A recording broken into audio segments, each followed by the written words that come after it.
Welcome to Caught Offside, a transfer exchange show production.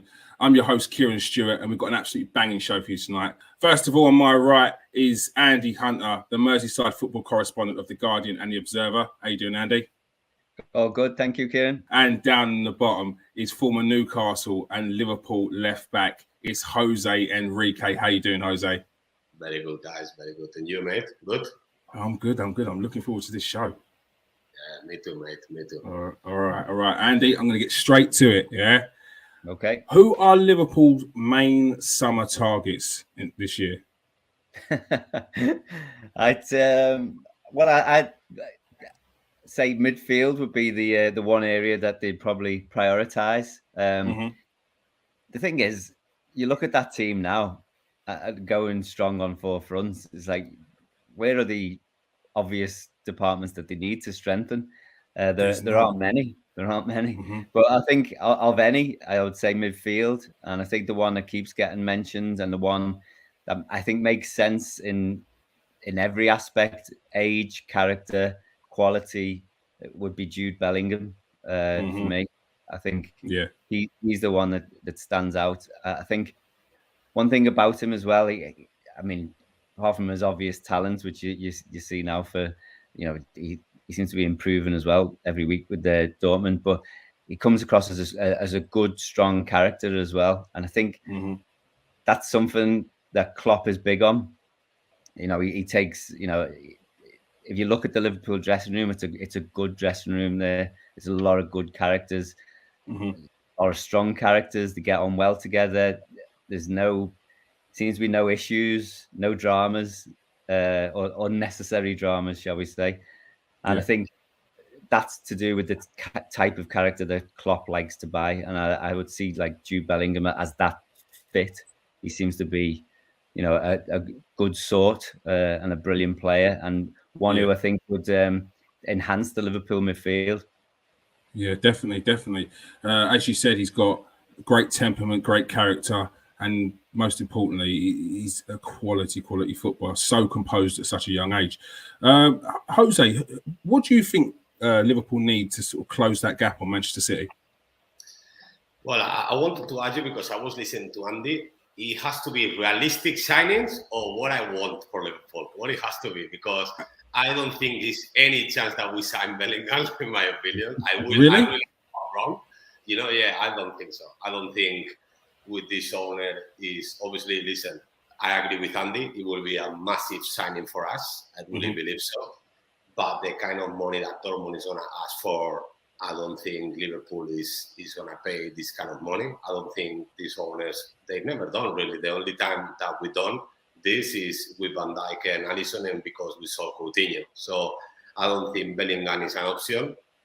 Actually, the more realistic one is the one that they were talking in January, the guy from Fulham, the midfield, the young guy as well. I think that's the real one. But that's the one that's going to happen, I believe. But I'm with Andy that I will want Bellingham in the midfield, 100%.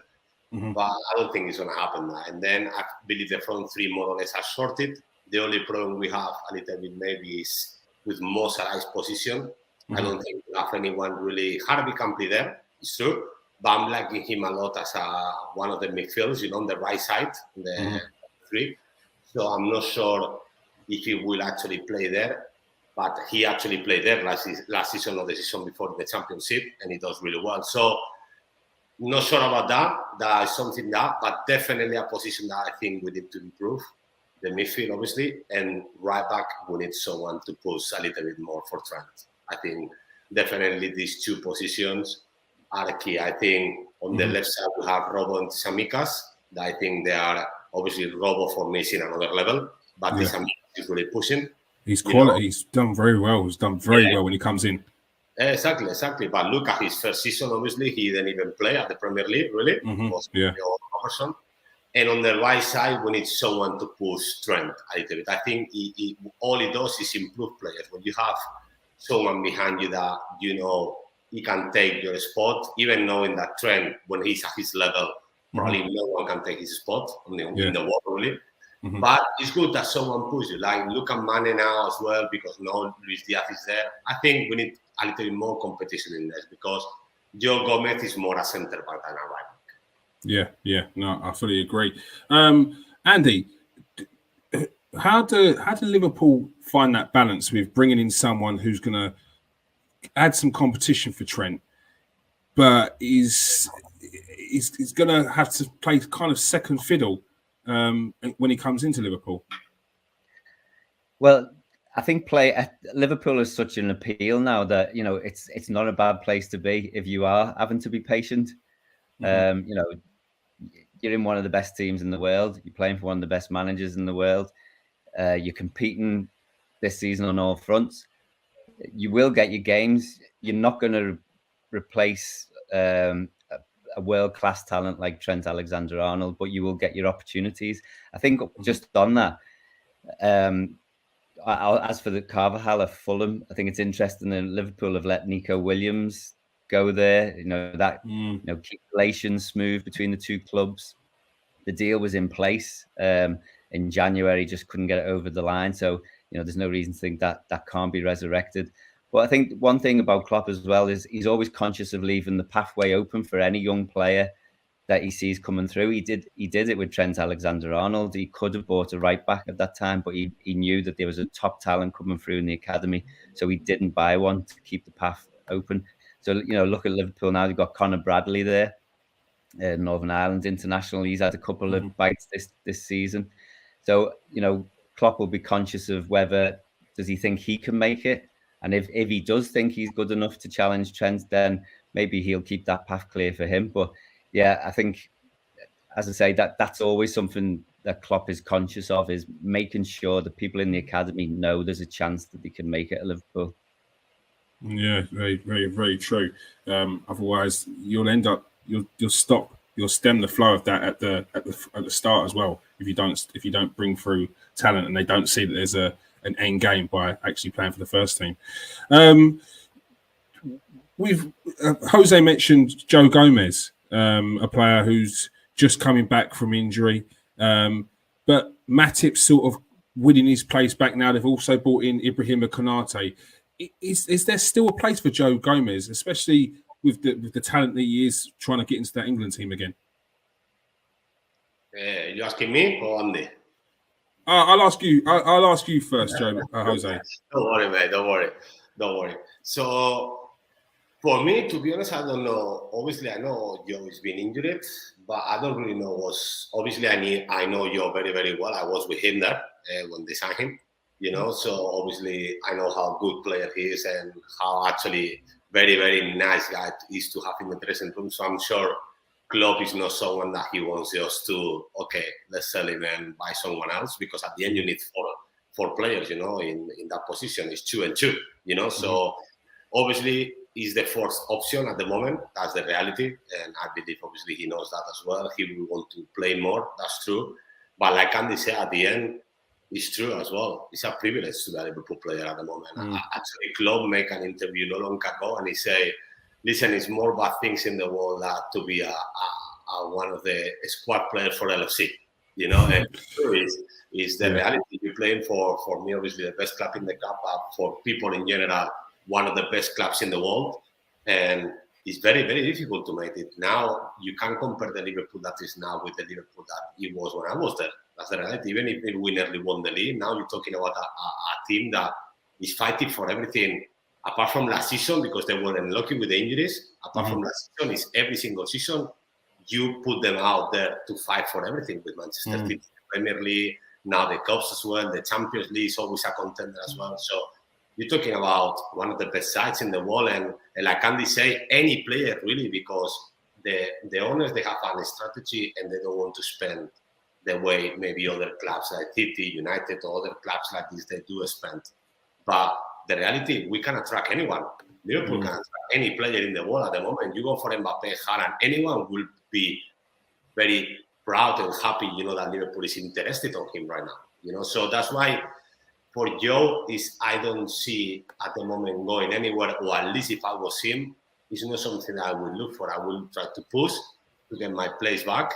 And the reality is Konate's improved everyone there as well. He's improved Matip a lot as well, even if Matip he's always been world class.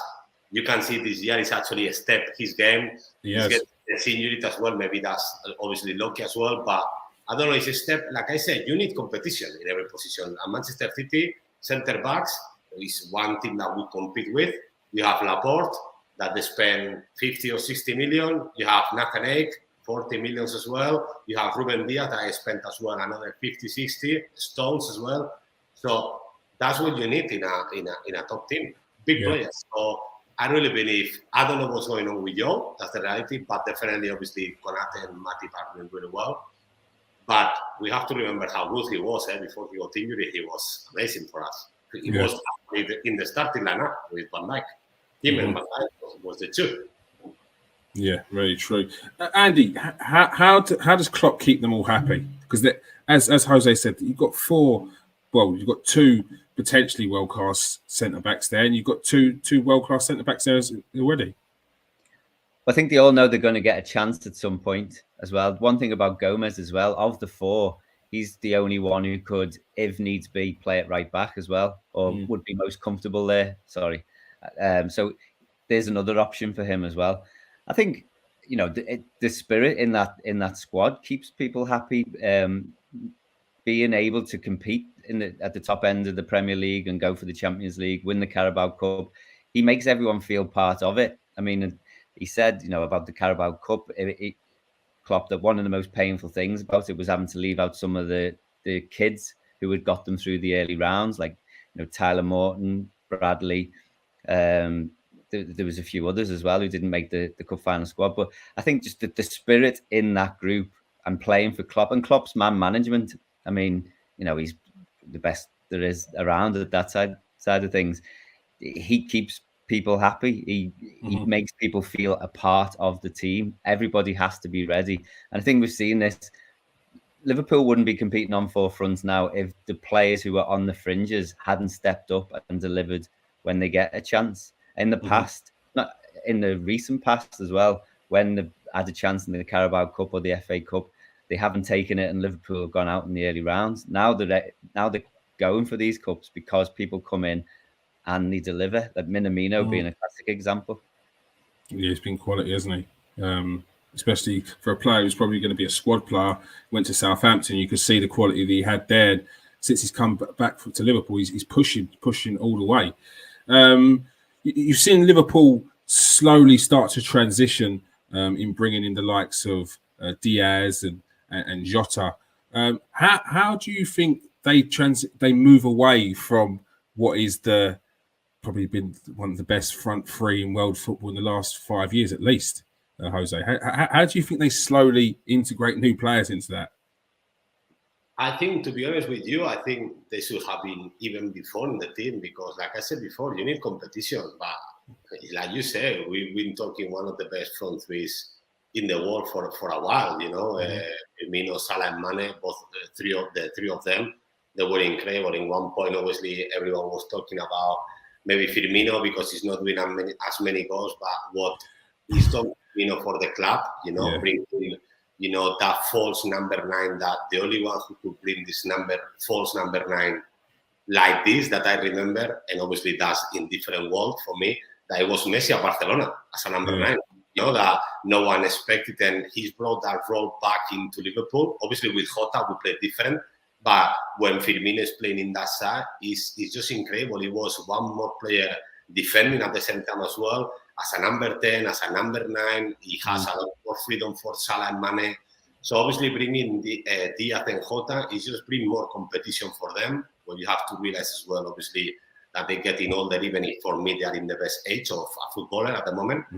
That's the reality, because footballers now with 29, 30 years old is not the footballers that he was 20 years old with 29, 30. Now 28, 29, 30 years old is the best age of a footballer. But obviously, this kind of competition is needed. If you want to compete, like Andy said before, now Liverpool competes for every competition. And if you want to compete for every competition, you need a big squad with big players. And I'm sure everyone feels part of it. I know how difficult it is to manage a dressing room. Obviously, I've never been a manager, but I've been a player. And I know it's impossible to make happy everyone because everyone wants to play all the time. That's the reality. Even if you are winning stuff, when I know because I talked to some of the players. Not now, maybe as much because it's not as many, but at the start with Klopp, when they start winning, obviously Dejan was there, Alberto was there, so I know some things from inside as well. And I know it's not difficult. At the end, it's people, and yeah, you win in a stuff, but at the end you want to play. That's the reality. But how Klopp managed that, like Andy said, is probably the best in the world on that. So it's just incredible, and we just need to keep bringing quality and competition for every position because that's the way it is, and that's why it's the first season since Klopp arrived that, in my opinion, we are in the front to fight for all the fourth competitions, really. Because before we used to give up really in the cups a lot, and now you don't. Why? Because you have a strong enough squad to don't. You know what I mean? And before you try to rest the players and go for the Champions League or the Premier League, rather to go for the cups. When I believe in that time maybe it was the right decision because we didn't have a strong squad. But listen, a title is a title, and when we won the Carabao Cup, I was there actually as well. I was in London. And I don't know how you do it as a fan, because actually I remember being in the final of Madrid, but the atmosphere is different in the Champions League because obviously it's a lot of marketing people, invited by the web. A lot of corporate. Here is proper lot of half and half fans, half Liverpool, half Chelsea. And in the penalties, I was feeling like, I don't know, I'm actually now, as a fan now, when I was on the pitch, they're playing, like it was crazy on the penalties. I was like, fucking hell, please. One player, one penalty, stop one, please. Like it was great. So it's nice to compete for everything. It's nice to compete. Yeah, no, very, very true. High standards, and Klopp is definitely keeping that. Andy, Arsenal fans globally would have been shuddering recently when they saw in the papers that Klopp was waxing lyrical about Bukayo Saka. Is there any legs to that? Should Arsenal fans be worried out there that Klopp's going to work his magic as he's trying to do already now and try and steal one of their best assets? I'm not sure about that one. Who knows what's going to happen with Moh Salah? That's the key to a lot of things at Liverpool. What do you think is going to happen if they don't renew him? Because if they don't renew the contract, I think the owners, they're gone. They're gone. The fans, they're gonna don't want them on the club anymore, I think. Yeah. So I think pitchforks and lanterns coming out. I think even news. To be honest, I think the only way I would see something like Saka happens if there was a knock-on effect of something seismic like Moh Salah going or something like that, but I don't see that. I don't see it. You see him sorting out that contract then? I do, yeah. I think they've been playing hardball for quite a while now, but I mean, where does he go? Where if Salah, where does he go? PSG. It's going to be a seismic fee. I mean, with PSG, I think to be honest, I think that's a step down in the league. I'm sure he has places to go. That's not the problem. The problem but I think you got to think who can realistically get Moh Salah right now. You're talking PSG, Real Madrid, Barcelona. I mean, he's not going anywhere in England. Barcelona. Well, they've just got that loan out, haven't they? With Daniel Ek and Spotify Stadium, that they've got putting money aside for Haaland, so they're going for Haaland. They can afford Haaland. They seem to be hoovering up everybody who's on a free transfer this summer.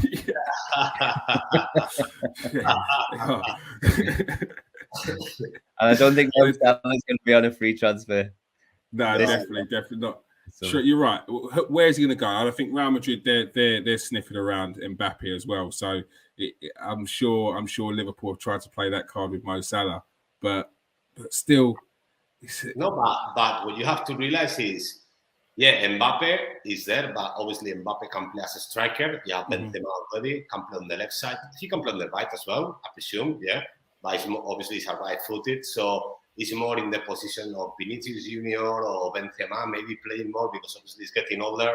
But a left-footed playing on the right side, Barcelona is missing one, but Real Madrid is missing one as well.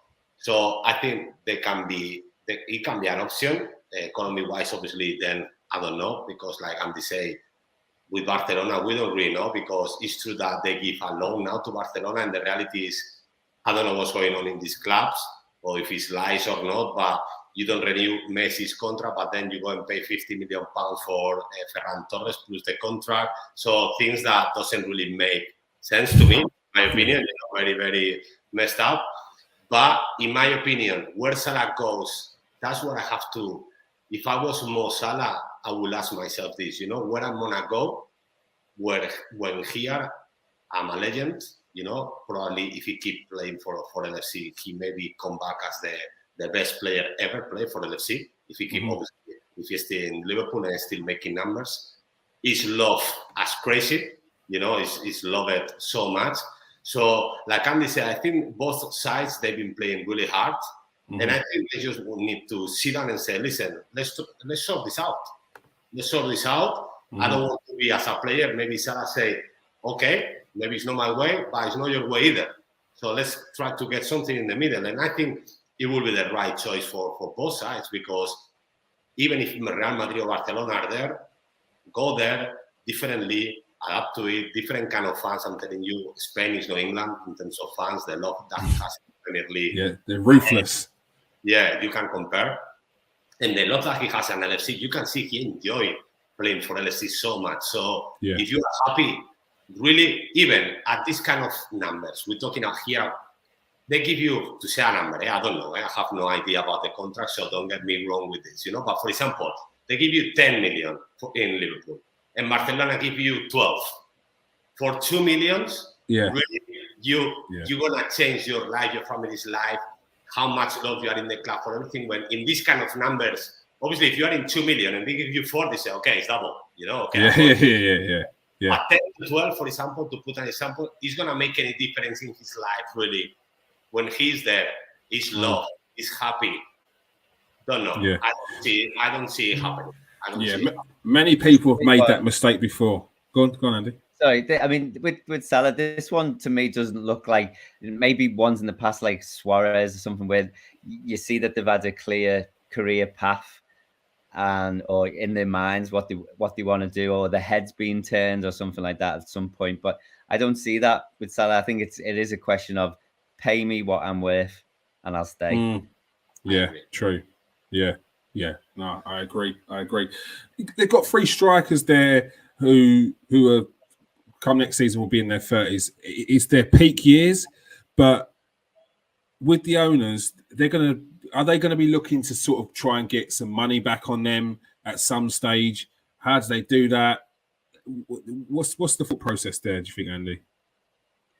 I don't think they'll be looking to cash in necessarily on Salah, or I think, but that maybe is probably one of the issues from their side of things. He's looking for maybe a 4 or 5 year contract on top money, and they thinking, well, he's 30 years old. What's he going to be in 4 or 5 years' time? But as I said, nowadays players can play at that level for until that age, so that's not really an issue. I don't see FSG yet. They're careful with the money. They have a clear strategy what to do, but I don't think they necessarily look to cash in on assets unless Klopp gives it the say so, and without his say so, no chance. All right, it's ruling the roost. That's what you want. So, Jose, you worked with Jürgen Klopp, and a lot's been said about his man management. Can you tell us a little bit about how, when he first came into the club, and what his first your initial thoughts on him were? Obviously, when he came into the club, I wasn't in a good place personal wise, because obviously my knee, and I couldn't play under him. But I have enough experience, obviously, to be in training with him, to see the method that he used, and I'm happy that I had the chance actually to work for a year with him, even if I didn't have the chance to play so much, because the reality I couldn't, and he was honest with me as well. To be honest with you, that's what I loved the most about Klopp. For me, and the way I like people to work with, and in any aspect, more retired now as well with everything I do. I like people that, and players love that as well. That, okay, tell me the truth, tell me in the face. Maybe I don't like it, you know. But tell me the truth. And I had a conversation with him because obviously Alberto was playing. And in one point, obviously now I recognize that I wasn't able to play at the level that I was before because of my knee. But in that time, it's very difficult to recognize that. That's the reality. I recognize to myself that, okay, Jose, you are not the same as you used to be, you know. Maybe you need to think about that. In that moment, you want to just play. And I said to him, I said, listen, with all my respect, actually I went to him quite mad, you know, but no in a mad way, you know, talking to him bad or anything. Just I said, listen, I understand maybe Alberto is in front of me, but I don't really understand why Brad Smith in that time, that was the second option, is playing in front of me. And he said, Jose, listen, I wasn't at the club when you were at your peak here. They told me how would you work for the club. He said, but the reality with your knee, I don't think you can handle my kind of style, you know, my kind of because your knee doesn't handle it. I have to be honest with you. And the reality was. I remember with him, with Brendan, actually, it was okay to do it because I'd miss it maybe 1 or 2 days a week, and he was happy as soon as I was able to play. But with Klopp, you have to train every day, you know, and you have to highest level because he demands this kind of, you can see the team, how much he press, how much intensity he wants from his players. So obviously you need to train every day. And I wasn't able to train every day because my knee didn't let me. I trained 1 day, 2 days, third day, my knee was swelling or whatever, I need to stop. And I loved it, the honesty that this man put to me as well. He made me captain once for Liverpool, you know, as well. That I will always respect him for that when he knew I was going in a very bad place because it's very difficult to be here, to go here extra. That was my Liverpool career, really. I was there playing every game, you know, doing really well. And all of a sudden, my knee stopped me being a player even, not just for the lesson, a player, you know. So that he came to me with that, honestly, I respect him a lot for that. And I told him that and in person as well. I saw him a few times and he knows that. And for me, what he brought into the club, it reminds me a lot like the only person that it really makes me not shake, because I never shake with anyone, but you know when you meet the person that maybe the famous person, for example, I love Will Smith as an actor, or you love someone else and you meet him in person and it's like, oh, is that? No, he was with the only person that happened with me like this in my whole career, it was Stevie G. You know, that have that respect straight away. And I think everyone was the same. I felt exactly the same the first time I met Klopp. Wow. When I met Stevie, you know, you could see the aura that he has on him. He's very big guy as well. So it's like you look at him and you go like, wow, this guy means something. And to be honest with you, listen, we can talk about Salah, we can talk about Mane, Firmino, Van Dijk, Alisson. For me, and I will always say this, Klopp is the reason for everything. The players deserve so much credit, but without Klopp being in the wheel, you know, I don't think Liverpool would have done what they've done. 100% now. Yeah, very, very good. So he's a very approachable manager then. Easy to talk to.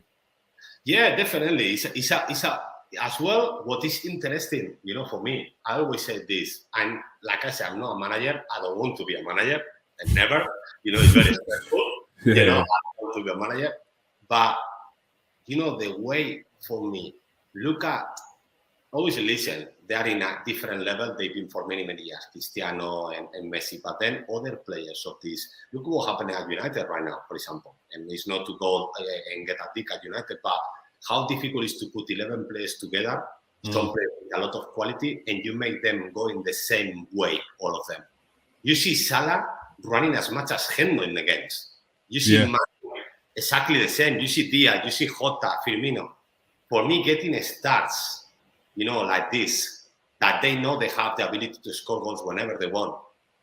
Running that much and running forward in that match, I don't see anyone doing that, apart from maybe Pep at Manchester City is the closest, both of them, really. But apart from these two, look at PSG, they don't run like this. Neymar doesn't run like this. Mbappe doesn't run like this, you know. The only manager who actually managed to do this is Klopp, and Guardiola there as well with City. So, like I said, it's a lot of credit to this man and what he's done at the club. And seriously, people is talking about maybe Stevie G coming into the club. I think he will do great in the future. But I really hope Klopp stay in the club for a very, very long time. I'm telling you. But you see Stevie G potentially being the successor to Klopp. It's big shoes to fill. It's a big question. It's a big one. I think Klopp, hopefully, listen, I really hope so because Stevie deserves it. You know, obviously it will be incredible. I believe he's becoming a very, very good manager. World class is still obviously a long way for that, you know, because obviously still managing in Rangers, he did something amazing. Obviously coming to Aston Villa and he's changed the club completely as well, you know. So I really believe Stevie is going to become world-class manager, 100%. Wow, compare anyone to Klopp at the moment. The only one I can compare is Pep Guardiola. And you're talking shows the best managers that we've probably seen in the history of football, really. Yeah, no, I agree. Andy, do you think if Steven Gerrard was to carry on his trajectory as the manager he is now, he'd potentially be able to be a Liverpool manager in the future? Yeah, I do. And I think he's chosen the clubs he's managed carefully so far. Yes. You know, I think each one makes sense at the time. And, you know, if you're going to leave Rangers having just won the league after, you know, stopping Celtic winning 10 in a row, and then is that enough to get you the Liverpool job after Jürgen Klopp? It's not. So he knew he had to go to the Premier League, and you know he's not going to go automatically into a top Premier League club. So go to, you know, one of the big ones that he can develop into a top club. So I think he's chosen well, and I think he's chosen wisely, and I think it is with that career path in mind. But as Jose says, I mean, Klopp's under contract till 2024. He said only last week that, you know, and he kind of volunteered the information, which I found quite interesting, although it was on the back of being asked a question before an FA Cup tie against Norwich about his future. The plan, he says, is still to go to 2024, but it was interesting that he says, you know, I could book it at the last minute, as in, you know, I could sign a new contract, you know, the day before his current one expires. It's all about his energy levels, he says, and does he love the job? And you know, right now, if you're FSG, you'd be trying to sign him up for for life, wouldn't you? Yeah, definitely. All right, that is all we have time for. Thank you very much for joining us, Andy. Thanks very much. Enjoyed it. Thank you. And thank you very much for joining us, Jose. No, thanks to you guys. Really enjoyed the talk. All right. Well, make sure you press that like and subscribe button. Make sure you subscribe to KS1 TV and CaughtOffside TV. Peace out, people. Stay safe.